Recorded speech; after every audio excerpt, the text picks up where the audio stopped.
j'espère que vous allez bien. Alors comme vous pouvez le constater, aujourd'hui je me trouve devant le château de Vincennes. Et oui, on a voulu tourner à l'extérieur car il fait beau, on voulait profiter des derniers rayons du soleil pour vous présenter la saison 2 d'Allogie le live. Aujourd'hui on va vous présenter des reportages aussi gourmands que passionnants. Je reçois au studio le groupe de motards qui excelle dans les mitzvot, c'est bien sûr Biker Tov.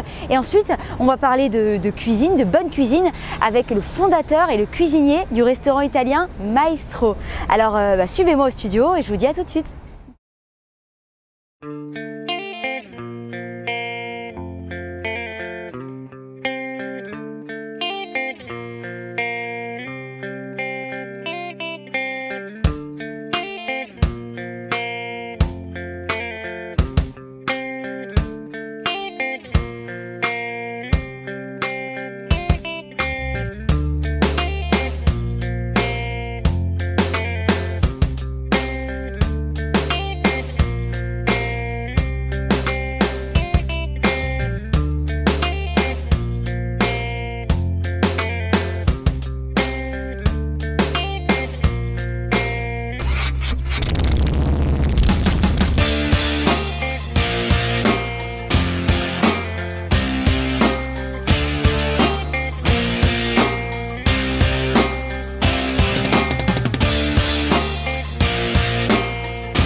Je suis rentré chez Biker Tov en 2013. J'ai voulu aller voir ailleurs pour à la finale revenir sur mes sources. Ils sont pas prêts de me voir partir. Je m'appelle Hassan Pascal, je suis Biker Tov. Bruno Arous, moi je suis dans les bikers depuis 2017. On a tous une histoire différente, par contre c'est une vraie famille. Moi je suis Seb, Selem. Pour moi Biker Tov c'est mon équilibre. Moi c'est Sharon. Je crois que je suis le dernier à avoir eu le gilet. C'est une super expérience. Voilà, moi c'est Pierre. J'ai découvert une vraie famille, des amis sur qui on peut compter et ça m'a fait véritablement du bien et je suis ravi d'être là et j'espère pour très très longtemps. Bonjour, alors moi c'est Stéphano. Ça va faire plus d'1 an que je suis avec eux. On est tous ensemble, une grande famille. Alors moi c'est Ruben, à Tuile, pas encore Biker Tov. Moi ce que j'aime avant tout dans ce club c'est en fait on peut s'amuser avec, j'ai 20 ans, enfin 25 ans, on peut s'amuser avec des gens de 55, 60 ans, rigoler comme si qu'ils avaient notre âge. Et c'est ça que j'aime le plus, c'est qu'on peut s'évader.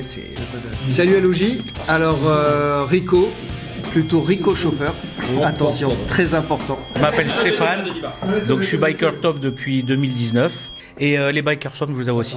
À bientôt, bye. Bonjour, Eric Berda, donc on va dire depuis le départ dans le groupe avec Rodi. Moi je m'appelle Patrick Berda, j'ai 67 ans, je dois être le plus vieux d'ailleurs. Ça fait à peu près 50 ans que je fais de la moto. Quand on m'a donné le gilet, le fils de mon meilleur ami m'a donné le gilet qui n'est pas là aujourd'hui, mais c'est grâce à lui que je suis rentré dans les Biker Tov. Comme je l'ai dit ce jour-là, je l'ai rêvé, Biker Tov l'a fait.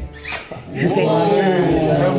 Moi je suis Thomas Mizel, je suis rentré chez Biker Tov en 2019.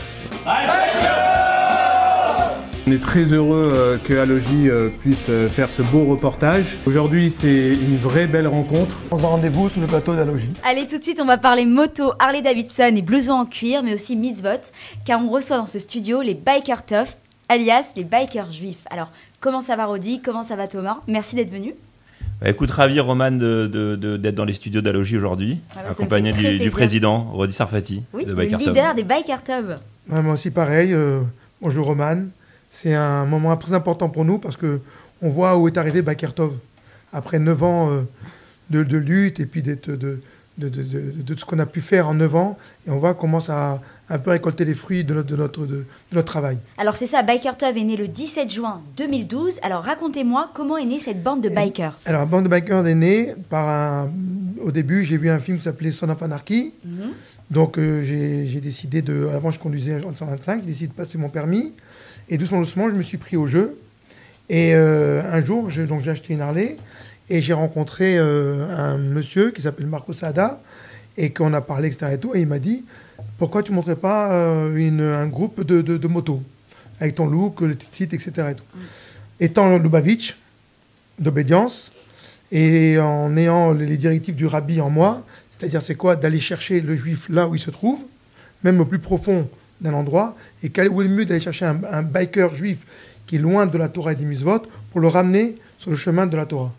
Et donc l'idée a germé, j'ai dit que c'est une très bonne idée, donc je connaissais absolument rien des bikers, et j'ai été de bon cœur par rapport avec la bracha du rabbi. Et ensuite, je marquais Bike Boker Tov, et un jour, il y a eu, au début on était une vingtaine de personnes, ensuite malheureusement, c'est comme toute association, c'est un peu compliqué, on s'est séparés, et comme je disais à tout le monde Boker Tov, et un jour un ami m'a dit pourquoi tu ne l'appelles pas Biker Tov.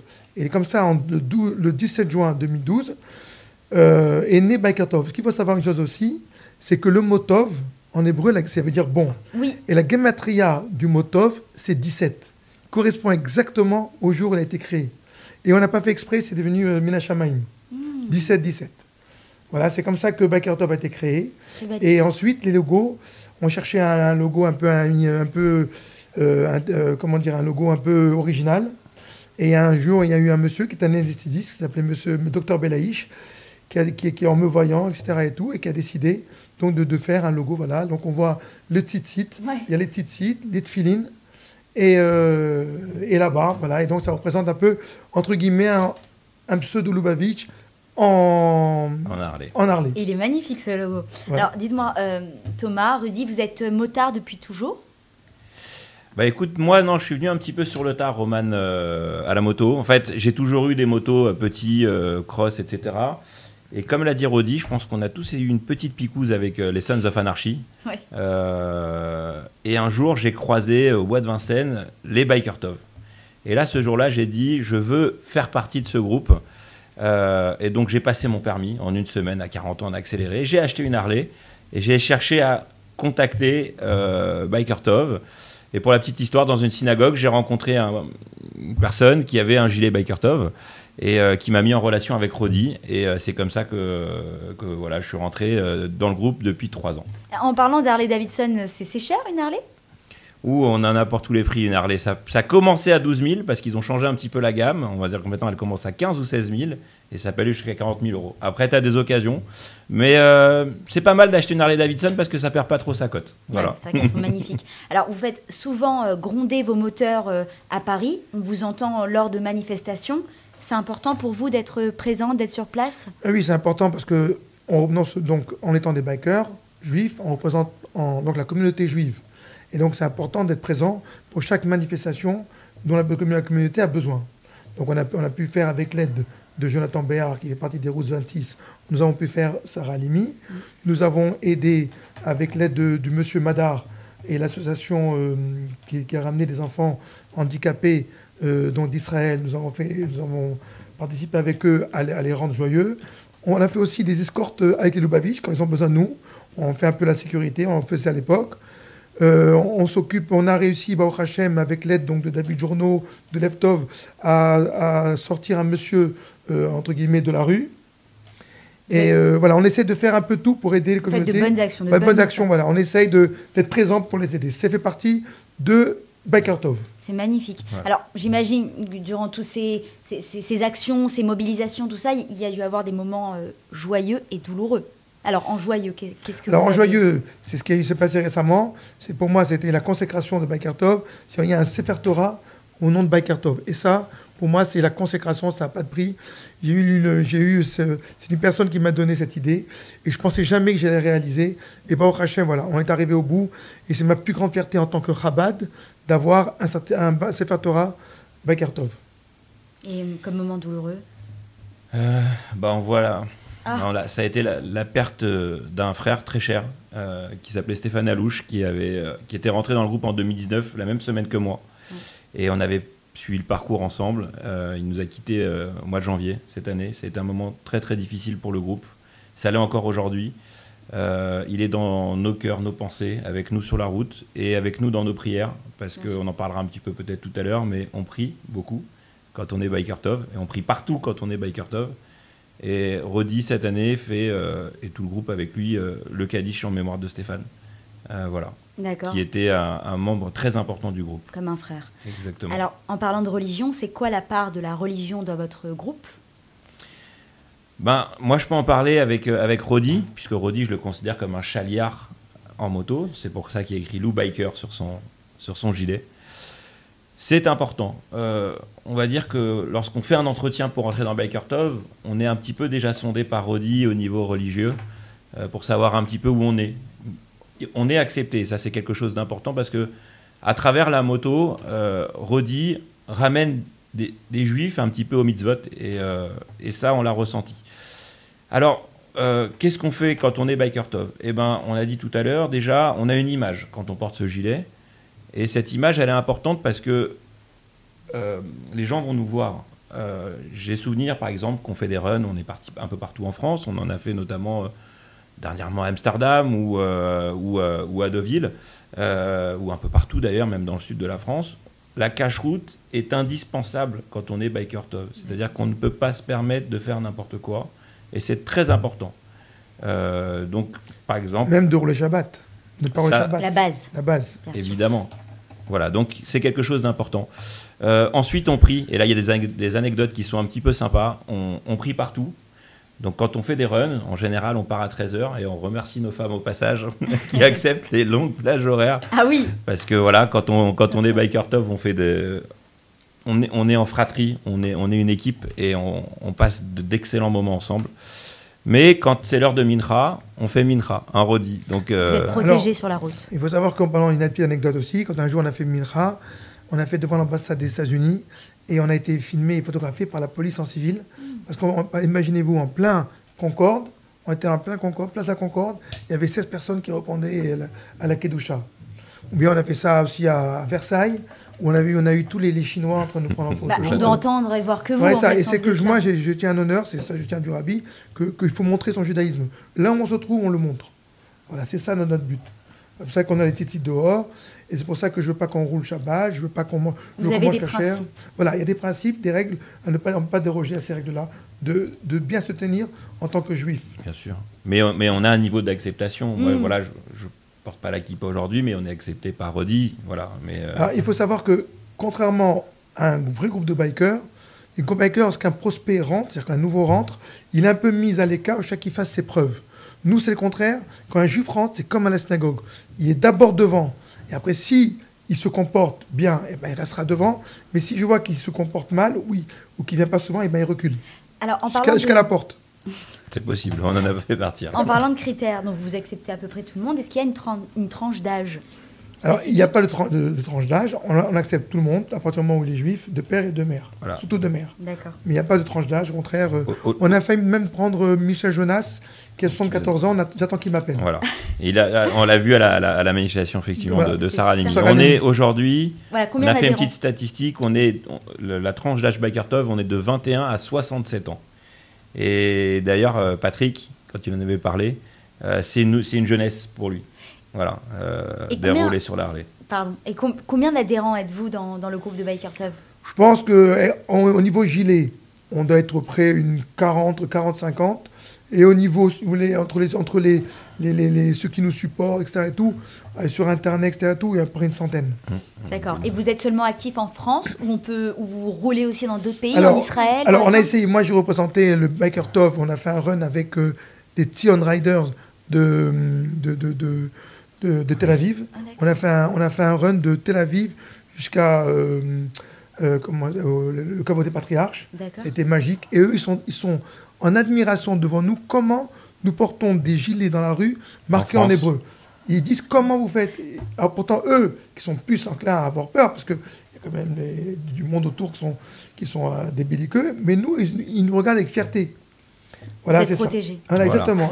Et on est aussi, tu parlais un peu de cette question de représentation de Biker Tov d'un point de vue monde. Oui. On commence effectivement à être beaucoup connu depuis quelques années. On est rentré dans le musée de la diaspora à Tel Aviv. Magnifique. Et ça, c'est très beau.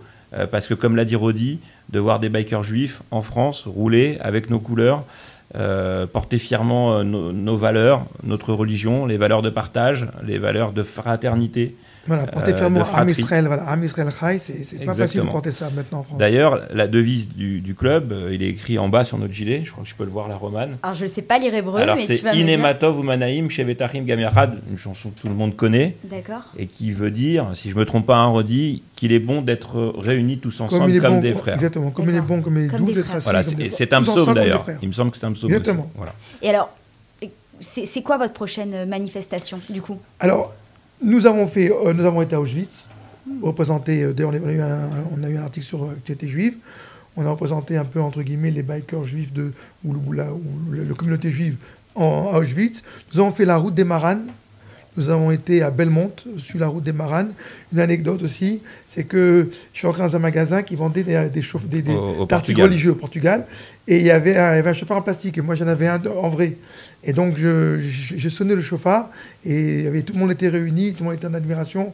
Et c'était un moment très, très fort de les voir. Et bon, à part ça, j'essaye. Nous avons été aussi en Normandie. En Normandie, nous avons été. Il y a eu plage du débarquement. Il y a eu un Sefer Torah qui a été écrit dans un bunker. Ah, c'est magnifique. Et c'était magnifique. Au son des violons, c'était magnifique. Et quand chaque biker a écrit une lettre, a pris une lettre du Sefer Torah dans un bunker, là, des Allemands, c'était un moment extraordinaire. Et on avait le drapeau israélien, c'était un moment extraordinaire. Voilà, ce que j'essaye, c'est que dans tous les runs que l'on fasse, il y a toujours une connotation non seulement juive, mais religieuse, et aussi, passionnisme, on peut dire, un peu nationaliste. D'accord. Voilà. Alors, j'imagine que vous n'êtes pas biker 24 heures sur 24. Vous faites quoi dans la vie?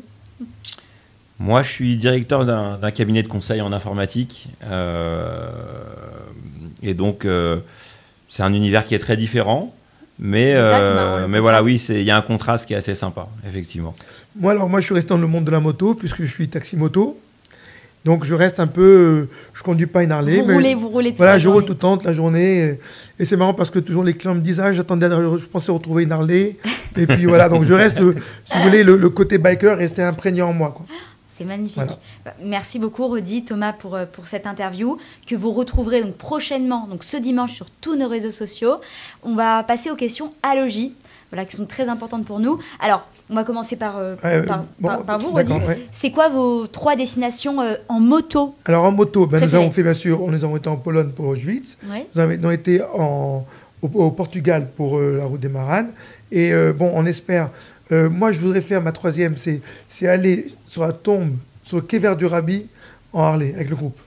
C'est ça que je voudrais faire. Donc à New York. À New York, bien sûr, voilà. À New York. Voilà, et c'est effectivement, c'est ça, 2 projets qu'on a. C'est encore un rêve, ça. Partir vraiment en groupe aux États-Unis. Quai Vert du Rabbi, un rêve, ça c'est un grand rêve. J'espère qu'il s'accomplira. Avec nos couleurs. Et en Israël aussi, en groupe nombreux, mais là, il faut qu'on trouve un moyen de louer beaucoup de motos, ce qui complique un petit peu la donne.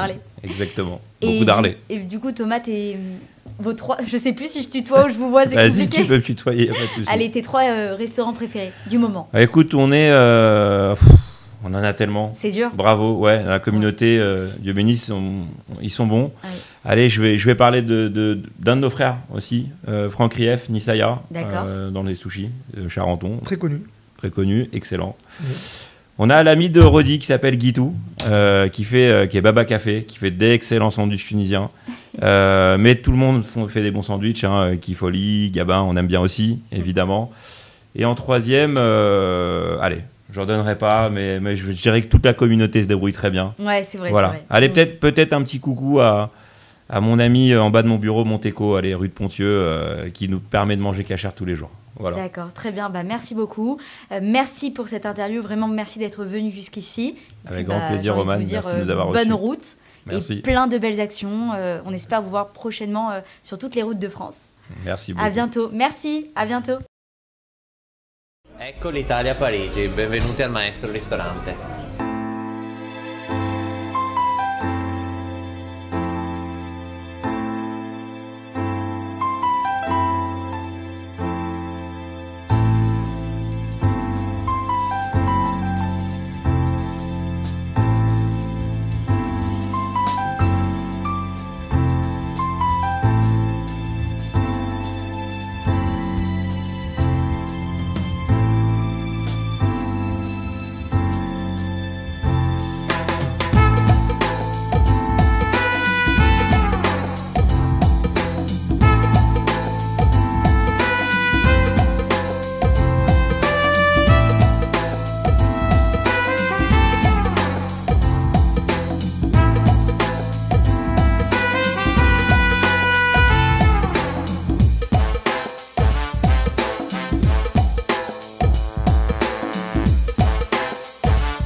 Buongiorno, ci troviamo al ristorante Maestro, ristorante italiano cachet. Mi occupo dell'accoglienza dei clienti e della direzione della sala. Infatti mi sono venuti a prendere a Venezia.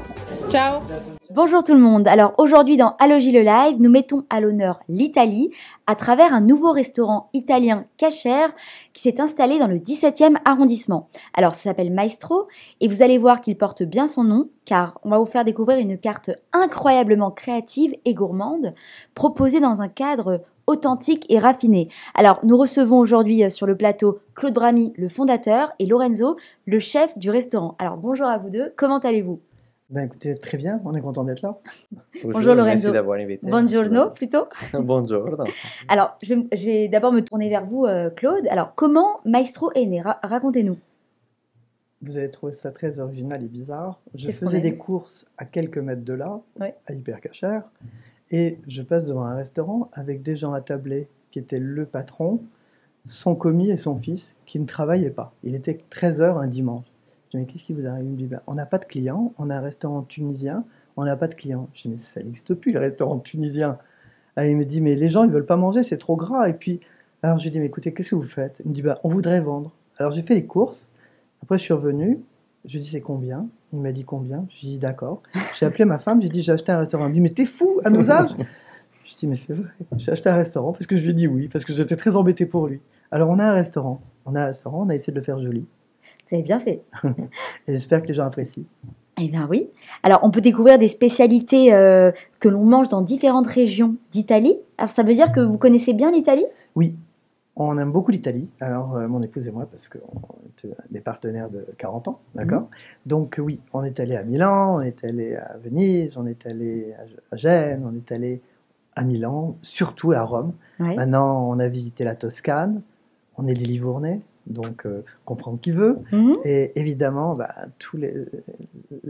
la Méditerranée, l'ambiance, le goût, la chanson, c'est notre vie, l'Italie. Voilà. En tout cas, ça donne envie quand on voit les images derrière. Alors, parlez-nous du menu. Qu'est-ce qu'on peut trouver dans votre carte ? Alors, avant le menu, je vais vous parler des produits. Parce que moi, je crois que la cuisine, ça dépend des produits. Et alors là, nous, on achète les meilleures crudités, les meilleures tomates, les meilleurs poissons. On ne cherche pas à comprendre le ratio, on cherche l'excellence. Et après, comme les gens aiment, ils reviennent. Et je pense que même un chef a besoin de travailler avec les meilleurs produits. Parce que si on lui met dans la tête, monsieur, il vous faut acheter des tomates pas chères ou des pommes de terre, si comme ça, il ne peut pas travailler. Donc on le laisse épanouir, mais nous, on essaie de donner les meilleurs produits. Tous les jours, le poissonnier du Coste ou le poissonnier du Bristol nous livre. On a les meilleurs fournisseurs. Alors, ça a un prix, mais les gens s'y retrouvent et tout le monde est content. Alors, passons à la déco. Mon épouse a travaillé sur le Café Coste il y a une 30aine d'années. On travaille depuis très longtemps avec un grand restaurateur, un grand hôtelier, parce que c'est mon associé et mon témoin de mariage. Donc, historiquement, on a fait des belles choses, mon épouse et moi. Et moi, j'ai fait du décor de théâtre. Et elle a fait des décorations. Elle faisait les catalogues d'habitat. Quand c'était Conrans, on a travaillé avec Stark, on a travaillé avec des grands. Celui qui a fait le restaurant, au niveau architectural, c'est l'architecte qui a fait l'hôtel Coste. Et celui qui a fait la décoration, c'est mon épouse. Voilà. On a fait ça pour nos enfants, avec amour. Et voilà. C'est vrai que la décoration est très très jolie, un côté un peu trendy, ce côté bleu foncé, bleu marine, qui donne un côté... moi j'ai beaucoup adoré. Enfin, j'ai beaucoup aimé, quand je suis venue... On a cherché une chose, c'est que chaque personne qui est assise voit les autres et est vue. Parce qu'on sait que quand on va dans un restaurant, on aime voir ce qui se passe et on aime aussi être vu. Oui, c'est vrai. Ça, on a appris ça. À votre avis, qu'est-ce qui fait la force de Maestro aujourd'hui ? Pourquoi les gens devraient venir chez Maestro et pas dans un autre restaurant italien cachère ? Je vais laisser le chef expliquer, mais pour moi, c'est le travail d'équipe. Non seulement le décor, mais en plus le chef, mais en plus l'accueil et l'amour qu'on a des gens. D'accord. Et je vais laisser le chef nous parler de ce qu'il fait. Oui, alors maintenant je me tourne vers Lorenzo, donc le chef du Maestro. Bonjour. Vous venez d'Italie, vous êtes de Venise, c'est ça ? Absolument. Alors, Maestro, ça veut dire maître en italien. Alors j'imagine que vous êtes un maître dans la cuisine gastronomique italienne aujourd'hui. Oui, absolument. C'est 12 ans que je fais ce travail pour le monde. Je voyageais beaucoup et j'ai travaillé pour beaucoup de restaurants et hôtelleries français. Comme qui, par exemple ? Comme le Bosco Hotel, comme Palatina Jet, hôtel à 5 étoiles à Venise. D'accord. Après, j'ai voyagé, j'ai travaillé en Australie, à Sydney, à Brisbane. J'ai travaillé à Londres. Ah oui, quand même. Donc c'est de là que vous vient toute cette inspiration pour élaborer les plats de la carte du maestro? Oui, absolument. L'expérience, plus l'amour pour mon travail. Oui, l'amour, la passion. C'est la cuisine. Après les plats, il arrive un bon plat. Alors, la cuisine italienne est l'une des meilleures au monde. Donc, est-ce que ça vous fait plaisir de la faire découvrir ou plutôt redécouvrir aux clients français quand ils viennent chez Maestro? Absolument.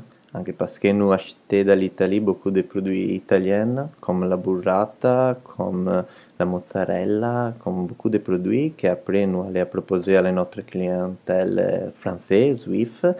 Et ouais, c'est bien, absolument. C'est un plaisir pour moi de découvrir la cuisine italienne, la vraie cuisine italienne ici à Paris. Alors, et comment vous êtes rencontrés, Claude et Lorenzo? Alors écoutez, tout est dans les mains de notre patron. Oui. Et ça veut dire que les rencontres, ça se fait en cherchant et on voit des gens. Et en fait, on a souvent des propositions, mais on ne peut pas s'entendre avec tout le monde. Et avec lui, on s'est très vite entendu, on s'est très vite compris. Pour plusieurs raisons. D'abord, il est bien élevé. C'est pas un sauvage. Deuxièmement, il a du goût. Ouais. Il a du goût. Oui. Alors, c'est pas pour ça que c'est facile. Il a son caractère et j'ai le mien. Néanmoins, on se comprend quand c'est l'intérêt du client. Ouais. Et il a un profond amour que les choses soient bonnes. Et il a une organisation dans sa cuisine. Même si on a 200 clients en salle, il n'y a pas de stress en cuisine. C'est énorme. Parce qu'en général, on entend des cris en cuisine. C'est l'affolement. Non, tout le monde vit en même temps. Lui, pas du tout. Il est très zen. Alors ça, c'est une grande vertu parce que ça décontracte l'équipe. Ça décontracte tout le monde et les clients. Bon, ça sort en même temps. C'est vrai parce que la restauration, c'est un métier assez stressant. Oui. Alors, on va passer aux questions à logis parce que nous, on adore les poser. Alors, du coup, à qui je pourrais poser la question? Donc, à vous, Claude. Quels sont vos 3 restaurants préférés? Alors, ça peut être à Paris ou en France, vos 3 restaurants où vous aimez bien vous attabler. Alors, pardon, mais je vais très peu au restaurant. Quand je vais au restaurant, c'est pour travailler. Alors, je vais chez Maestro. Maestro. Parfois, je vais chez Puccini. Oui. Et puis après, je retourne chez Maestro. Ça fait 3. Ça fait 3, c'est bon, on valide, il n'y a pas de souci. Et vous, Lorenzo, les 3 destinations, 3 endroits où vous adorez voyager? L'Australie, absolument. L'Australie? Oui, Brisbane, il est une cité fantastique. Après Paris. Oui. Paris et après la cité Venise. Venise, incroyable. C'est mon cœur, absolument. Però Paris, absolument, c'est la cité préférée de l'Europe. Si vous souhaitez vivre une escapade culinaire italienne, ne cherchez plus. Rendez-vous chez Maestro au 51 rue Bayen à Paris. Et quant à nous, on se retrouve très prochainement. Et retrouvez la suite de cette interview sur tous nos réseaux sociaux et tout de suite sur notre chaîne YouTube Alogie le live. Voilà, merci beaucoup. Merci à vous. On est très très heureux de vous retrouver et surtout n'oubliez pas de vous abonner à notre page YouTube, notre compte Instagram et notre page Facebook Alogie le live pour ne rien rater de toutes nos émissions.